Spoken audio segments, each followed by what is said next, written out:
Sup? Do y'all realize I have said sup though since 2000 and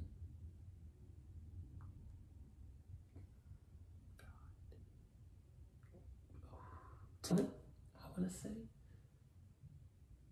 cause I didn't say that.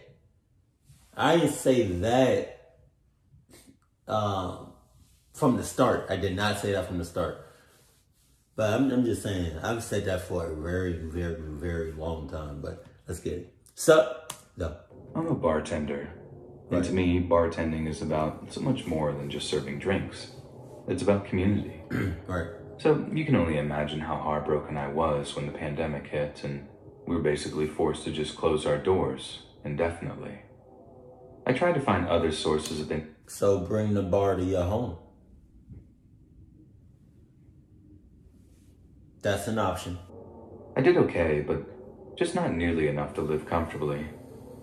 I was looking at having to sell my car, pawn a guitar or two, but the final straw came when it looked like I might have to put my dog up for adoption. Hell no. I can put up with a lot of nonsense, man, but the idea of having to take Ripper to the pound, never. I just couldn't. I can't do that with Peanut. That's when I got desperate. Desperate enough to consider something pretty drastic. To make it clear, I'm a guy in my late 20s, not completely awful looking, but definitely not Brad Pitt. So I'm sure it'll come as no surprise to many of you when I say that my financial salvation came when I started yep, you sure could guess it, an OnlyFans account. Wow.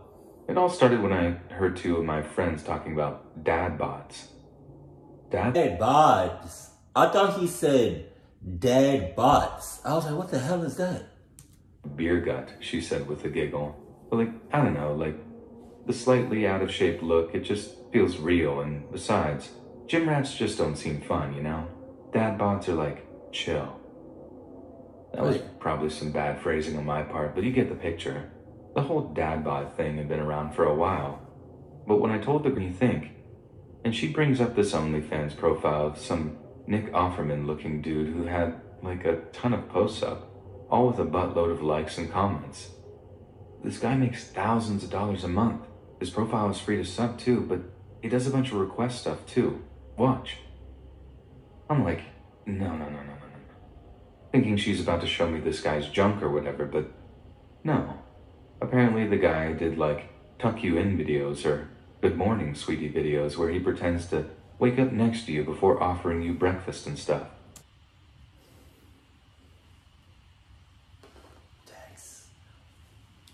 That's creepy as hell! It was the tamest adult content imaginable. Legitimately PG-13 stuff, and he was charging upwards of $50 for a personalized video. Oh no.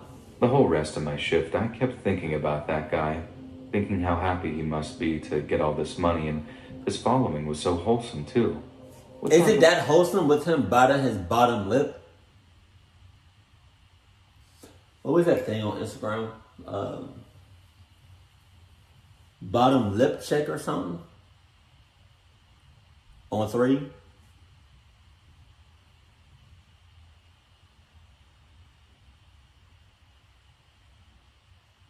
Booty so about a setup like that.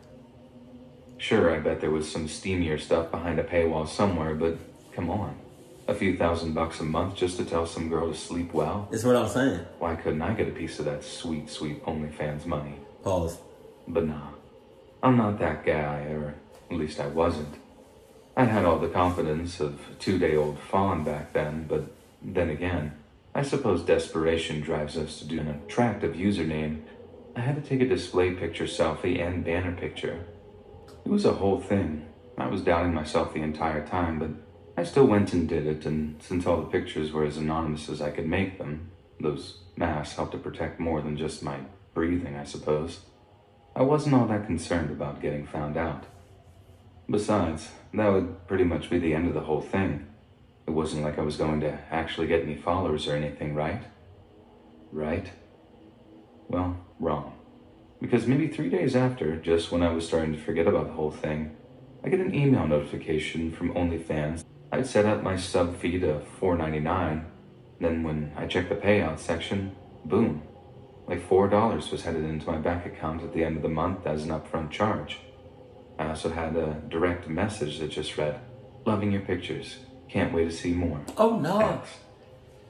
Damn, that's so creepy. Damn, that shit creepy. Oh my god. I feel like the creators of OnlyFans they got to be on some creepy shit, on some sus shit. Maybe it's like a little bit there, like a hint of it there, but it's there. I guarantee you it's there. They're no little sus asses. I couldn't tell who the person was. There was no bio on their account. Nothing to even clue me into if they were male or female, but still, I just replied, "Thank you so much. If you know anyone who might enjoy my content, please share my profile with them." I get a "will do," and by the end of the week, I have a grand total of 10. Right. Loyal but totally anonymous subscribers. The extra... I wonder if the first follower made 9 other accounts. him up anymore. And that meant, you can bet your butt, I carried on posting. This week of OnlyFans, I had just short of 50 followers and was making just under $200 a month. And I put that down to solely me opening myself up to special requests. Sweet. I didn't have a problem with it at all, and once I got a little confidence under my belt, I'd go so far as to say that I got pretty good at it. But as it turned out, the real money was in a kind of domination that was considerably less wholesome. Some people didn't want me to just be nice to them. They wanted me to be really, really mean. I remember the first time I started to feel really disillusioned with the whole thing. One special request wanted me to make a video where I basically just downright was abusive. Then when I read that they wanted me to call them all kinds of slurs, I just felt gross. It was the first time I'd had actual confirmation that some of my subscribers were gay guys, but that wasn't really it. It was the things they wanted me to call them. They're what made me feel deeply uncomfortable. I replied to the DM saying, "Sorry, I can't do that. Is there anything else I can..." It consisted of them just doubling the dollar amount they were offering. The first time they did that, I actually got a... Do people really do that? Like do people really be like on sites like these? Like, do people really do that? Because you're sick and you need help. Like, that's just, ew. Stop. Get yourself a girlfriend. Get yourself a man. Right? Get yourself somewhere in between. And keep that shit behind closed doors. Oh, give me a second. Hold on.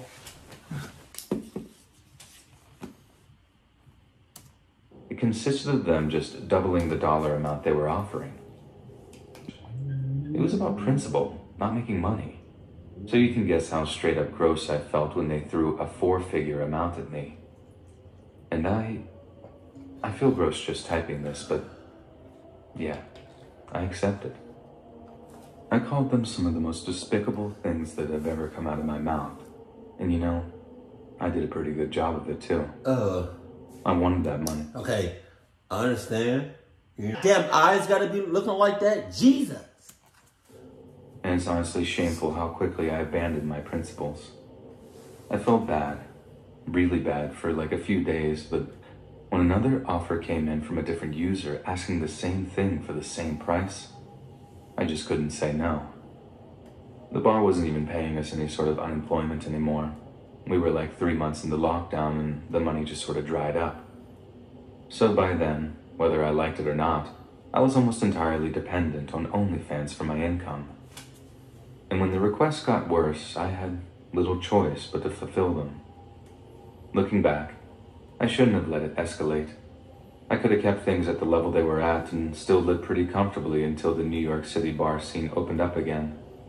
But no, my greed took over, and at one point, I bought an entire pack of wet Italian sausage just so a guy could imagine what his junk would look like after I stamped on it in steel-toed work boots. I thought this was as bad as things would get. I was wrong. The red line event for me was getting a follower from another user 827484 style account. The anonymous kind you always get the weirdest DMs or requests from. The guy threw an obscene dollar amount at me, but also mentioned that some of that money was for procuring materials, as he put it. Long story short, this person wanted me to head down to an apartment building where a Hispanic lady was selling puppies. I was to go down there, pick one up, then bring it back to my apartment. I asked why, but they wouldn't tell me. They just gave me some spiel about being genuine and being a huge source of potential income in the future. But this was a puppy animals. And what do you know? I was right. I won't go into too much detail about what this user wanted me to do, but it was some of the most evil, heinous stuff I'd ever heard. They wanted me to hurt the puppy. Not just kill it. Hurt it. Over the course of days, maybe even weeks from some of the stuff that they were DMing me. When I outright denied their request, turned when I inevitably blocked them. And by the time I started getting scared that this person or group of people I could never tell would get a hold of my contact details, I had to be brave enough to just click that little delete. Delete? Nah. Don't delete it now. It's too late for that. It did it. They got that shit now. You might as well just keep it up for all of eternity. Ooh, it is hot in here. Hold on. I gotta turn it. Hold on. Dodge with my 30th birthday fast approaching, but I also know my life having my bank account being padded for next to no work at all. I just look over at Ripper, give him a pat and think, yeah, COVID has sucked. It's ruined a lot of lives, including mine. But at least I have my pupper. That was disturbing. I started an OnlyFans account a few... Baby, what you want? I don't know. What you want? You buy it? Well, it's already here. Mark. Oh! Years back now, and I've been recognized a grand total of 3 times because of my tattoos. Have you fed? Stop. I'm covered up in my job because it's the kind that really doesn't like you showing off ink like that, let alone how badly they'd freak if they knew I had an OnlyFans. The point is, I like to be discreet, and my subs, for the most part, seem to understand that. The first time was about a week after my birthday. I told my subs that it was my birthday month to be discreet whilst still raking in the birthday tips. So although they didn't know exactly when I was born, they knew it was like roughly that time of the year. I had one guy give me a few looks on the subway, which isn't totally out of the ordinary if I'm honest, but just before he got off, he barely even looked at me as he said, "Happy birthday," and called me by my username. Oh no, that's creepy as shit! Like I said, he didn't make it obvious who he was talking to.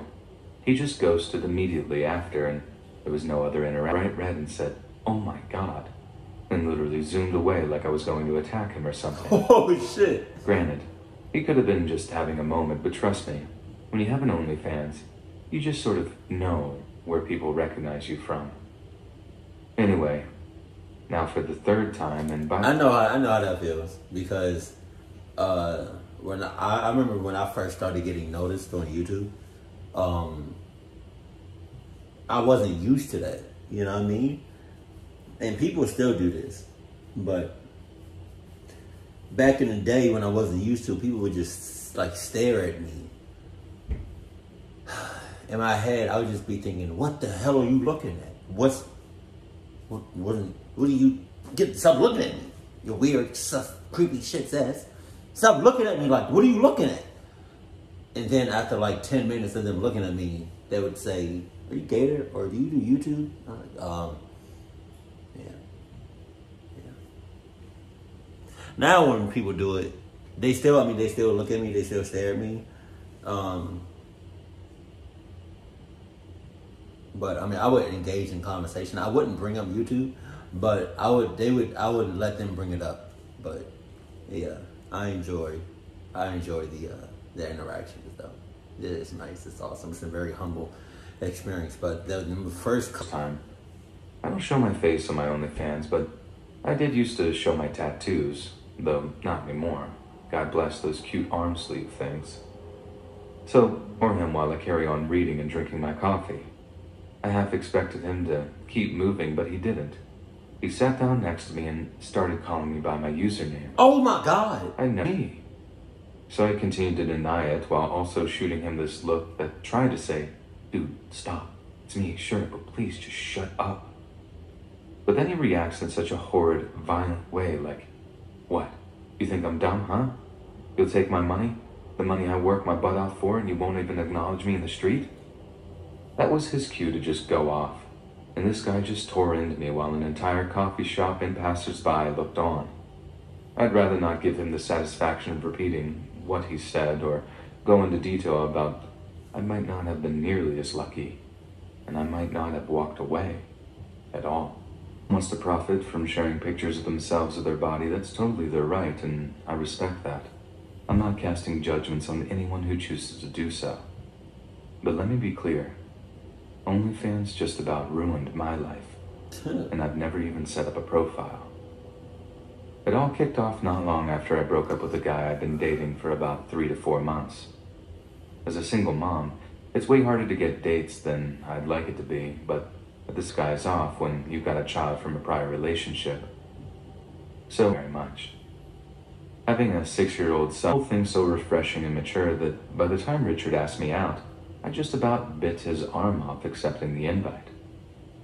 But then the first red flag appeared when he started making comments about my son, calling him Daddy. That wasn't the red flag in and of itself, it was more his reactions when I told him, no, my son has a dad and I don't want him confused as he grows up. Richard didn't seem to respect that position whatsoever. Oh my God. Actually said some quite personal things regarding my taste in men, as well as disgusting and misogynistic. But given that it was a very unusual setup, I didn't want to give up on him so quickly. Not since guys like him seem to be so 18 months who took the breakup better than Richard. They're always rough, but I think if I actually told you what his reaction totally justified my decisions to end things. End things, and that's exactly because if I hadn't been so trusting, Jesus, I wouldn't even be writing this right now. The one big mistake I made was trusting Richard to keep private certain pictures I'd sent him. I think I trusted him because, well, he sent me pictures of him too. I think that's why there's a lot less nude leaks than there are nudes. It's like Americans and the Russians. But after we broke up, I deleted all of his intimate pictures, and I was foolish enough to think that he'd also done the same. Because the next thing I know, I got a message from her friend OnlyFans was. I literally had no idea at the time. She replies like, "You joking, right? Was this supposed to be a secret?" Immediately, I start Googling OnlyFans, and as you can imagine, I'm pretty shocked at what I see. The whole website is basically homemade lewd images, and for those that aren't familiar, and from what I could gather, the girls in question make quite a lot of money too. I mean, I wouldn't say no to an extra $2,000 a month, but I hadn't set up a profile, had I? I asked my friend to send me anything she's found with my name on it, then what do you know? There's a freaking OnlyFans profile set up in my name, and the whole preview picture in the banner was a raunchy picture that I'd sent to Richard. The profile said like, only to discover that Richard must have uploaded about 10 different pictures I'd sent to him, all with these disgusting captions that I'd rather not repeat here. I was angry, so angry, but I didn't get scared until I saw that he'd put up my home address, my actual home address, apartment number, postcode, everything. It kicked in how much danger I was in, and I just burst into tears thinking that my own selfish actions had exposed my... Yeah. I understand what's going on, right? I get it, right? I'm with you 100%. That's clucked up, right? You're crying. You're feeling a lot right now, but can you cry? And haul ass at the same time? Talking about some... What? Only son to danger. I know it was all Richard. God damn. And I know if he was, people can understand that. In the end, I managed to get the profile taken down, And I think OnlyFans and other sites like that now make you verify your identity so stuff like that can't happen again. But what if you manage to get a hold of a girl's ID or something? The system they have doesn't completely eliminate the chance of fake profiles. I just hope they have their safety and security in mind because, as I think we all know, What I'm saying.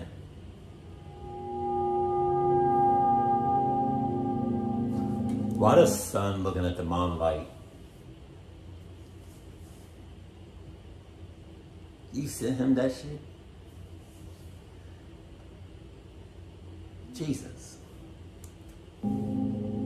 based in Richmond, Texas, 33-year-old Instagram influencer and freelance model, Janae Gagne, had the kind of lifestyle that many can only dream of having.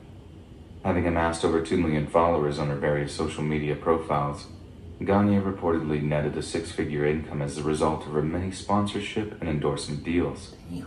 Using the pseudonym Mercedes Moore, Gagne's social media followers included the likes of Cardi B, Megan Thee Stallion, Snoop Dogg, and Meek Mill, meaning that by August of 2020, she was arguably one of the most famous social media influencers on the planet. Like many of her peers, being introduced to the website OnlyFans presented Gagne with a lucrative opportunity.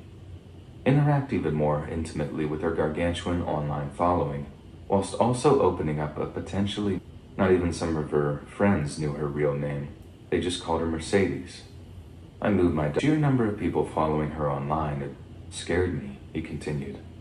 Some of them followed her because they admired her, loved her even, but some were crazy and obsessed. It was just obviously unhealthy. So in 48 hours, he decided to stop by her home in Cortland Apartments to check on her. He pulled up, knocked on the door, but no one answered. Mark Gagne then pulled out his cell phone and gave his daughter a call, swearing he could almost hear it vibrating from somewhere inside. That's when he heard movement coming from inside the house. He hadn't heard from his daughter. Mark Gagne said that he began to suspect something was horribly, horribly wrong. So in the next instant, he reeled back and sent his foot flying into the lock, kicking it open in one furious attempt. The sight that greeted him inside instantly broke his heart. There was his beloved daughter, lying lifeless at the bottom of the stairs. Her apartment had been completely trashed, and there appeared to be lipstick graffiti all over the walls of the apartment. Yet before he had a chance to read any of it, his daughter might have fallen down the stairs and broken her neck. But hearing something coming from upstairs had him bolting up to that floor as fast as his legs could carry him. Slipped away from him. Mark demanded answers from the dying man, but it was too late. He passed away just moments after Janae's father had broken into her home. Yet in a disturbing twist of fate, Mark Gagne wouldn't be plagued by questions for very long, because after he called 911, he began to read some of the lipstick graffiti that had been scrawled on the walls. "I was used for money," read one piece. "I should have stayed in Florida," read another. The final piece Mark read was, "I wish I never loved." Although it appeared that his daughter's murderer had been scrawling over the walls for days, he'd summed up his feeling and motive in just a few short sentences, and to Mark, it only confirmed that his worst nightmares had come to life.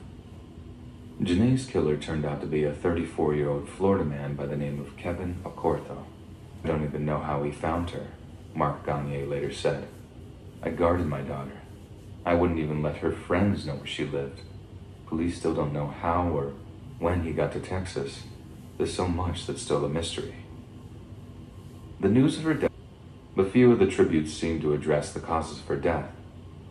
"She was very cautious about her surroundings," Janae's mother, Janetta Grover, said. "But unfortunately, someone basically was stalking and killed my baby." It's irrefutably horrific. Mark Gagne's fears were justified. No matter how much he tried to keep his daughter safe, the determination her stalkers showed in locating her significantly outweighed their efforts. And some have speculated that the Cortos somehow got hold of Janae's billing information and discovered her real name and address in that way. In which case, OnlyFans has a long way to go before it can truly secure its content creators' privacy will outweigh any potential. A 20-year-old Australian university student posted a harrowing personal account to the popular social media site herself on a social media page known as OnlyFans, one involving obsessive stalking. Internet had finally taken action against the person responsible. But even then, the girl made it clear that her complaints should have been taken seriously long before she was in any parents during the summer break. The girl was particularly excited to be home, as the family had just bought a new puppy. By all accounts, the girl was having a ball getting to know her new furry friend. But as anyone who's ever had a puppy will tell you, to say they can be erratic would be the understatement of the century. One night, the girl awoke to hear her puppy yelping at the back door. They were in the middle of potty training, but the pup didn't quite have the hang of it yet. So she climbed out of bed, put on her slippers. You ever see a dog or your puppy or whatever, and they just like you see them, they see you, and y'all just walking, you know, the icon, y'all just looking at each other, right? Yeah, y'all locked eyes on each other, and your pet just lift up the leg, or not even lift up the leg, just continues to pee or poop at the same time, just looking at you.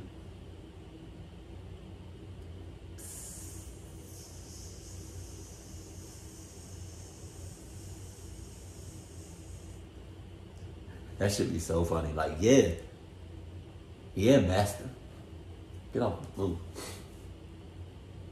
I knew. Went downstairs to let the dog out. She says it was as late as 2 a.m., and there didn't seem to be another soul around as she stepped down into the night. But she soon found that she wasn't entirely alone. I saw this figure in a car. God damn. I could tell they were looking at me, but it was pitch black outside, and I couldn't make out their face. I felt a bit uneasy, but I didn't really think anything of it. Only when I go back inside, the car started up and followed me up my driveway. The terror of such an experience is undeniable, and even though the girl was so close to home, there's no denying that being out alone in the middle of the night made her very vulnerable indeed. I was terrified, the girl added. I sprinted back inside and locked the door, and kept an eye out for them in case they tried to break in. But as far as I know, they just backed out of our driveway and left. When she girl found an envelope inside her parents' letterbox. The envelope contained not only 20 Australian dollars in cash, but also her OnlyFans username. I thought long and hard about how he could have found my parents' address, the girl said, and I worked out that the problems didn't start until I shared my Amazon wish list. OnlyFans and Amazon were both adamant that their security systems prevent leaks like that from taking place. However, it appeared that wasn't the issue, as third-party sellers are not bound to the same data protection laws as large multinational companies. Although she doesn't know for certain how her stalker got her address, the girl is 90% sure that they got in touch with a third-party seller and obtained her home address in that way. Whether it was money, coercion, or intimidation that caused the seller to give up the info is another question entirely, but the fact remains that it's the most likely of all explanations. But somehow my stalker still managed to track me down. The girl said she basically closed down her OnlyFans account, then started a YouTube account because of how unsafe the former felt. Her first big blogging project was due to be a shopping trip to a local mall, but when she got to I was using it the night before, and since I lived in a gated area, I didn't think I would be unsafe. Yet she added that the camera was inside of her glove box and contained an SD card with unreleased photos and videos on it. That sounds familiar. It was almost like someone knew it was there. But as bad as that was, it only got weirder from there. She eventually contacted her building security personnel, asking if they could review security camera footage from the previous few nights. And it was through this that not only did she see a man break into her harassment. How the hell do you get in a gated community? I mean, okay. I understand how some gated communities get, how you say it? Gated for a reason. And I get it, you know, some gated community. Window, the girl wrote. My bedroom faces an outside street and the blinds are broken, so it's very easy to see in. Wow. I have a curtain, but It doesn't cover Meta break-in, but thank God they didn't. The woman explained her camera was later recovered at a nearby secondhand store, suggesting whoever has since moved and hopes her stalker hasn't followed. I believe the police are still trying to track them down, but I have broken my lease and moved to a new place, so hopefully this will keep me safe. But what's so scary about the girl's story is that it seems like only a matter of impermanent end. Was that her? Is that her phone? It's Raps, if it is. Unless he got connections. Have an OnlyFans, you know? I mean, people say never, haha, shout out Justin Bieber, but I'm saying that I would never make an OnlyFans. I never even been on OnlyFans. What you show on the internet. And be careful about what you send to people too. Because just because doesn't necessarily mean that it's gone from the internet, and it doesn't necessarily mean that it's gone from the person. The internet is a dangerous place. People are dangerous, and there's some